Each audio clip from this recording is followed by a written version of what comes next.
So hello mga friends, ako i-share sa inyo ng mga akong bago lang po nga na-discover. So before na ko na siya ipakita sa inyo, maghatag lang ko og ng mga backgrounder, no?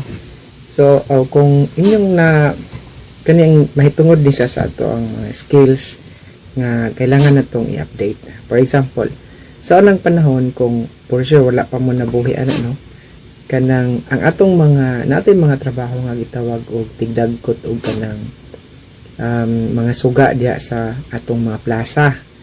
So naay trabaho inana, so ang trabaho niya inighapon dagkutan niya atong mga suga, no. Then tungod sa atong technology nga natay mga kuryente, no, auto nga nawala na siya nga mga skills, no, nga trabaho. Og napud sa una na sila gitawag og human nga gitawag nato human alarm. So ang mahitabo ato is nigabot sa panahon nga oras nga diin gisabutan nila sa tigtuktok tong alarm. So tuktukon lang to sa tig-alarm ang ilahang mga door. So inana ang style, no. So may mga skills nga inana nahitabo. Ngayon pag abot na sa atong technology na naman tay mga alarm clock, na tay mga cellphone labi na karon sa atong time. So nawala na po na siya nga mga skills, no. O katong pag-college nako na ako hinumduman nga kining mga gitawag na to. I don't know kung napa ba karon, no, kanang gitawag og messengerial. So ang trabaho ana is igura gina siya magkuha sa mga documents, i-transfer na niya sa lain nga mga opisina. So messengerial, pero I don't know kung napa ba na ron, no. Tungod sa nahitabo nga na natay fax machine, email, no, karon text na lang na, no. So dali ra kaayo.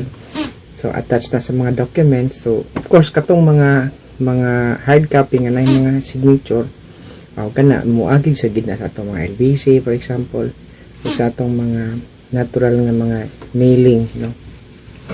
So ang point na nako diri is nag-improve ang atong technology, ang ato po mga skills nag-improve pod. So naay mga skills or mga trabaho nga sa unang panahon siya kanang gamit, pero moabot ang panahon nga dili na. So pareharon programming, anyway ang programming gid is nagsugod nga naay mga computer, no. So pero ako nag-start ko programming na commercial na gyud 2019. Then after hantod karon dili na kaayo siya, dili na kaayo siya, murag ginahina na siya, transition na siya ba nga wala na pod siya kay tungod aning nanatay AI mo ni akong i-share sa inyo karon nga gabi.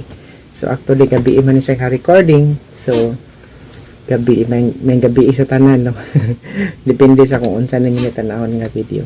So i-share na ko ni sa inyo karon nga mga idea, no, bago nga discover na. Sa una, integrated development environment. So dito na, no, na discover na for example nag-start sa Copilot, for example mo suggest siya sa mga code. Karon wala na jud, mo na lang jud siya i-instruct kung unsa gid imong kailangan. So kani akong i-share, actually wala ko'y connection ani sa Amazon, no. Si Amazon ang nagbuhat ani, no, si Kiro, no, Kiro nga IDE. So i-share na ko sa inyo kung giunsa ni siya pag unsa ka exciting, no, kung sa programming nga kalibutan, very exciting kaayo kay imbis nga mag hard coding ka, so dili na i-instruct na lang nimo. So inana mapadali ang imong trabaho kumbaga, no. So inana, no,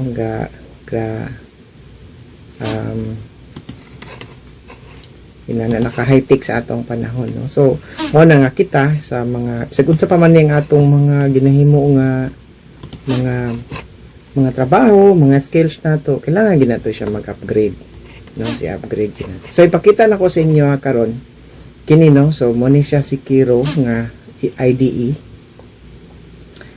no. So integrated development environment. So mo ning ginagamit sa mga programming. So una mo sa mga programming na nga mga skills, to nga programming. So diri kita na to din kung kani siya. For example, ang akong ginagamit jud nga IDE is TextMate, no. So napoy Sublime Text. So, napoy ba nakagamit og kining Visual Studio. Muna siya karon na siya mga integration sa AI. So at least dili na kayo. So, si Kiro naman is naka siya, IDE gyapon siya pero naka-integrate na siya sa AI. So kanimo ni siya, no? So we'll start. Ang ipakita lang ako sa inyo karon, very simple lang kaayo nga mga programs na kung imo ni siyang tinud-on og buhat, mga isa ka adlaw nimo buhaton. Pero dinhi dagan lang siya og mga pila ka minuto, no? Dili na nimo kailangan nga mag-isip pa og dugay. So mura na siya, magulang na siya sa copy paste, no? Pero at least kung unsa tong copy paste kasi, kung unsa may naa dito mo oras to siya or magdagdag ka kani siya guys, ubuon na din mo ang AI kung saan.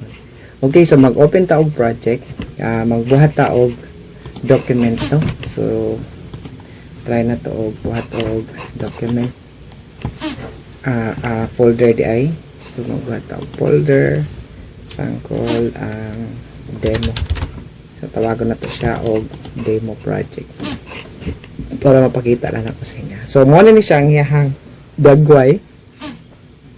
So bali ang ato ang buhaton karon is i-try na to og build og to-do list gamit ang ang React Native. So bali UI lang ato ipakita, no, sa ang ano lang niya, ang user interface lang. So dili sa nato siya i-integrate og backend. Very basic lang muna, simple. So naadri kini pwede ka mo gamit aning Vibe, pwede pod nga specs imong gamiton. Diri sa Vibe is diri kung siya imong isulat to kung sa to imong gusto nga mahitabo, no, say gusto nga app nimo nga ipadagan, no, sa mga features. So para sa ani nga example, i-try na to og pabuhat og to-do list. So i-try na to so create. Ang problema lang ani guys kay English gid ni siya, so mag-practice itag English ani sa bagay kita mga Pilipino na kabalo na magita, no, although dili lang jud kaayo perfect, no, fluent, pero at least, no, kahit paano balong ita mag-English, no. So, sample lang, create me a to-do list using React Native with sabi natin futuristic design. Okay, so ito diri nga side pwede nimo ni siya ibutang kung unsa man ang nasa imong imagination, no? So i-interpret na ni AI. Sige, so example mo niya natin example, no? Pero basic lang, create me a to-do list using React Native with futuristic design. Okay, so as simple as that. So but pwede ka mo bat og mas complicated pa, no, kung gusto nimo nga mas. So for this for this demo, kanilang sa atong bato. So try na to siya. Okay, so working na siya. So diri sa Kiro, medyo magulat-ulat ang ka og gamay, no. So of course kay naman jud na processing time, no. So pero kahit papaano medyo so far sa akong mga nagamit nga mga AI, siya, no, medyo ganang mutunong pod ba, mutunong sa imong gusto, no. Bago lang ginako na siya na discover, no, last week lang. So gitry na ko siya, okay man siya. So anak ko nga siguro nga i-share bod, no, sa uban, no, na kasi at least kanino dili na kay ka mag-code, no. So nag-code na siya giyahan, no, nagbuhat na siya giyahan, base sa imong gihatag nga description. So diri mas detalye imong description, mas mahatag pod siya og response base sa imong detail, no, nagdetalye, no. So inani, no, lato lang gid mo siya, no, kay of course iya pa man nang i-analyze tapos, no, so working na siya. So this is React Native. So any language na gusto nimong i-develop, mo develop na siya. Okay, so ang iyang ingon basta gipadagan na pud niya siguro ata, gipadagan na niya ang so mag-ano daw to get started, sabi niya run npm install. So sige, ipara na to siya. Pwede ta manhi diri sa iyahang so madto ta diri sa nani siya ikuan, nani siya terminal actually. Nani siya terminal. Pero I don't know anong asa to. Anyway, sige lang. So i-try lang nato og gamit ang terminal sa atong computer, sa atong Windows. So ano siya kung terminal. So nasa no sa akong desktop di ay kay dito na ko siya gi-create no sa desktop dito. So ang ingon niya diri is i-run daw ang npm, so na npm install. Okay. So ato ni mo tong iyang desktop sa mga nag-develop kabalo na sila ani no kung saan. Okay, so dugay siya, pwede na ako siya i-post ang time, then proceed ka no sa so kanilang siya kay kailangan gid mo na siya i-run kay para at least no makompleto ang mo gid ni siya ang standard i-post lang nako ni siya na time. Okay, so human na siya. So bali ang natabo is gipadagan na nako siya no. Okay, so pwede na to na siya padaganon sa Windows lang sa web kay kung sa ako ang cellphone kailangan pa na to other camera. So try na to sa Windows lang sa nato siya padaganon.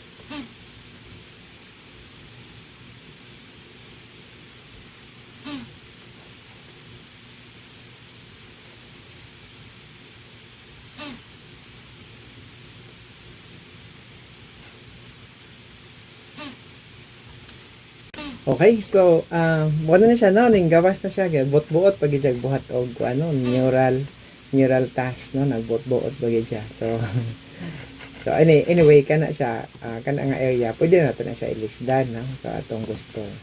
Na siya sa app.json ano dili day na siya sa yan app.js no app.js. So kana siya. So, natin mga gustong ilisan, pwede rin na to ilisdan din, no? Or pwede po din mo iingon sa iya nga, ilisdan na to ang title. Try na to, ha? Sige, try na to siya og sogo, no? So, please, magmamalihog po daw ko na tangay para at least, no? So, please, change the app title to unsa man itong gusto. Halimbawa, to-do list. Binala natin sige to-do list.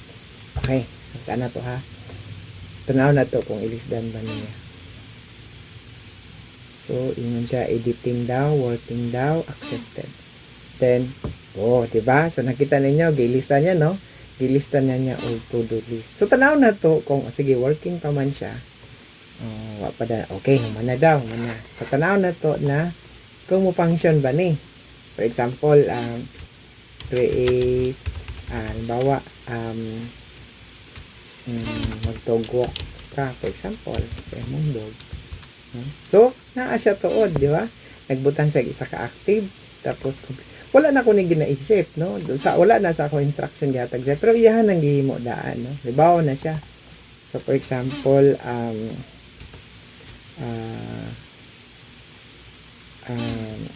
go shopping, for example, nagkwarta no? Shopping man. Nagkwarta, pero window shopping kasi siguro ni, no? So, nagdag siya, di ba? Nindot pa dyan kaya na, pag siya animation, no? So, total ni mga to-do list today, to, tapos completed, for example, i-complete ni mo, so, di ba? Then, kung i-complete ni mo tanan, so, siya na, naghimo, nagbuot-buot na siya, og ano, no? So, pwede rin mo dagdagan, kung sa pa ni mo gustong idagdag. So, at least kini, gipakita lang na ako na ani siya, na as detailed as you can. Pwede ni mo buhaton sa iya, ha? Tapos, of course, pwede gihapon ni mo pwede mo siya nga, ma-update, no? Gusto ni mo kuan. Halimbawa, ilisdan ni mo ilisdan ni mo ning title. Ikaw na mo ilis. Para dili na ka manugo niya, no? So, i-save mo lang siya. So, ano na siya, ma-update na siya, no? So, unsa ba nimong gusto nga mga diba? So, inana siya. Gi-share lang din ako sa inyo, no? Kay murag, na-excite ko ba nga, inani dayang ano. Yan nagkaroon ang panahon, no? So, of course, kanang design niya, kung gusto nimong dili nimo isugo sa AI, pwede ra gihapon nga ikaw, labi na kung familiar na ka sa language, no? Kini, ano raman ni siya, JavaScript pa ni siya. So, familiar ka ani, at least dili na ka ingon jud magbuhat from scratch labi na sa mga UI. So kani siya UI ni siya, pagbutangan na to ni siya og back end, pwede gyapon na to na isugo sa iya. Pero para ani nga demonstration hangtod diri lang ta, no? So gisa sunod na pod nga pag share na pod nako sa inyo nga mga mga ideas, no? Ang sort dato aning buhaton is naapa ni siya yung mga gitawag diri og for example kaning agent steering. So studyan na po nato sa sabi kung saan na siya. Actually, analyze niya ang imuhang structure, no, imong language. For example, kung naka-existing na program nga running na, tapos gusto nimong dagdagan og mga features nga kanang suguon na lang nimo sa AI, pwede pod na siya. No? So, diri lang sa takutob, sa sunod na pod nato nga panagkita. Daghang salamat.